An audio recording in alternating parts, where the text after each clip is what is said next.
Hey everyone, good to see you all. This is Michael Voss, Dragon of the Southern Tier. Always happy to be here with you.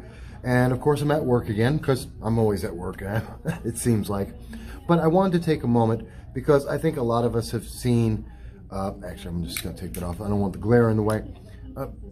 A lot of us have probably heard that, one, President Trump was acquitted. We know that happened. And we know that Nancy Pelosi, her reaction, and very similar from the left, was to rip up the actual speech, to denounce everything in the speech. You know, like the Tuskegee Airman who was being honored and became a brigadier general, his great-grandson who aspires to join the military, to go into space, to be an astronaut or part of the Space Force, to denounce the success of women and minorities in America with the lowest unemployment rates for these groups, the greatest success in business for these groups in basically history since they've been recording this data.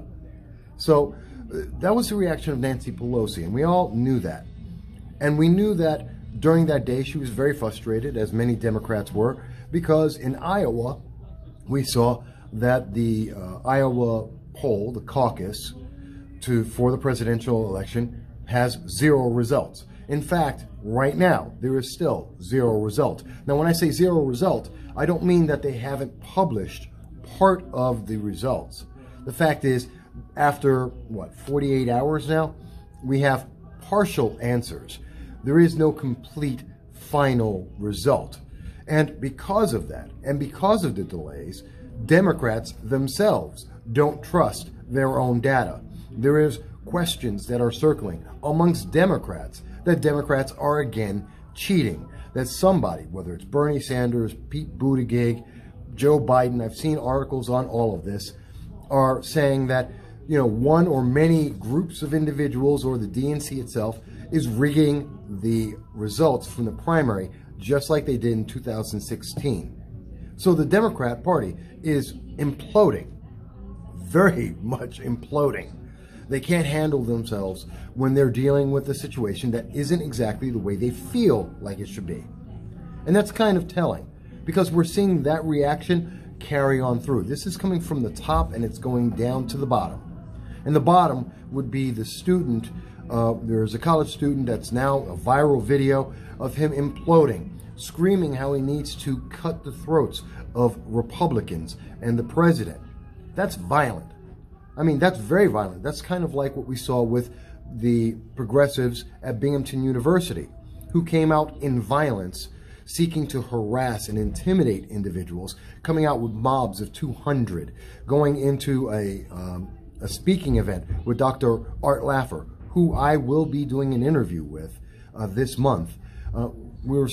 They came out in droves with progressive leaders of tomorrow, with the only purpose in their mind is to shut down the First Amendment, shut down people's ability to speak. We're seeing that same mentality transferred, and now we're seeing students on college campuses, a place of open and higher learning and greater thought, supposedly, and they're saying, if you happen to be a conservative or Republican, they would want to kill you. This is a dangerous trend.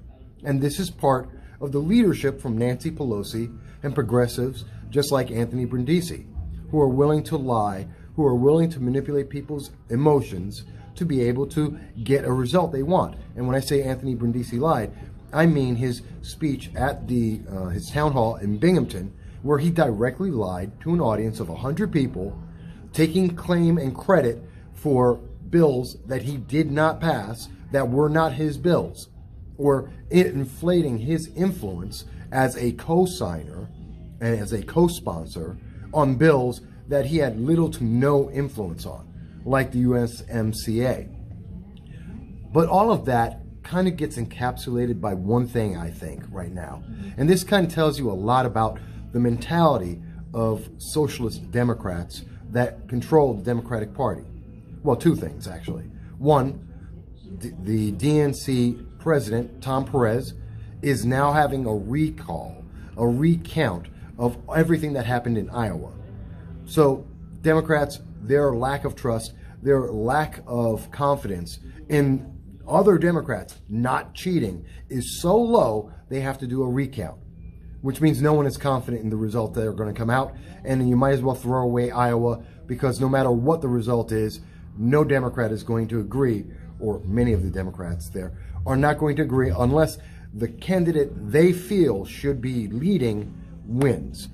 So you can see all the people with Yang or Williamson or whoever it is, Bloomberg, they're all going to be vying and saying, since it wasn't the result they wanted, they feel it's been rigged. You can't get away from that. That's what the Democrats have created, an environment of feelings that are more important than facts, even when facts are verified or credible.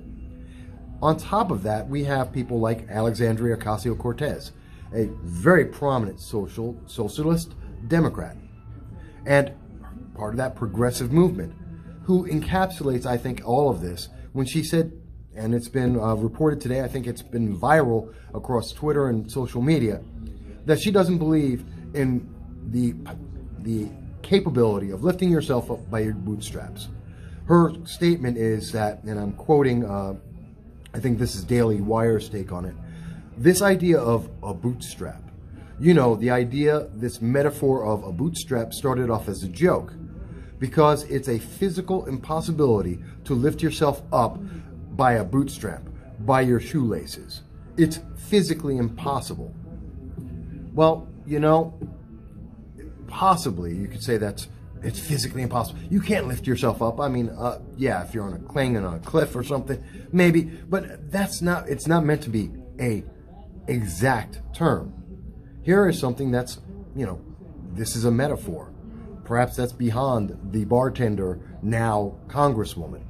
But this is meant to symbolize the growth, the capability of individuals across America and across the world to do better for themselves, to help themselves out. And she says it's impossible. She's looking at this and saying you can't do it. You can't lift yourself up. Now, this is the message she's sending to other Democrats. This is a message she's sending about America, that if you happen to be poor, if you happen to be, well, in an economic status that you don't want to be in, you don't have a choice. You can't do anything about it because you physically can't get that improved. You can't fix that. I disagree with that completely. And I understand Democrats have to make the rank and file members believe that they cannot succeed without someone else's help. That's why they give away free everything. You can't improve your life, so we have to give you free healthcare. We have to give you free college. We have to give you everything. You have to rely on the government. What was it that President Obama said? That that business you created, you didn't do it.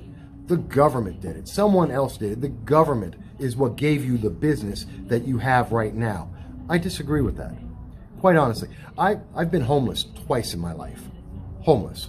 And unlike a certain city councilman by the name of Dan Livingston, when I was homeless, I didn't go and rob and commit crimes. I picked myself up. I restarted. I got my life back on track. And you know what? A lot of people do that. There were people at the State of the Union, people that Nancy Pelosi did not want to recognize, that the Democrats would not stand and recognize, people who had brought themselves back from lows in their life. People who are, matter of fact, even the black girl who's trying to improve her life by getting a better education, not because the government gave it to her, but they're allowing her to have the opportunity to go to a better school. There's the difference. Socialists, the Democrats, they want you to be stuck with government telling you everything because government's smarter than you, because they are part of the elites and they know better what's going to be good for you. Well, every time we've looked at that around the world, whether it's China, Russia, North Korea, Venezuela, everywhere that socialism has been, I don't see, and I don't think anyone has seen, an improvement for those people, which is why they reject it so often and why their countries go into absolute chaos. And in America, you know what? The people are doing better, not because of the government, but in spite of it. President Trump has helped lead the country into a better economic position. Republicans have helped lead the country into a better economic position.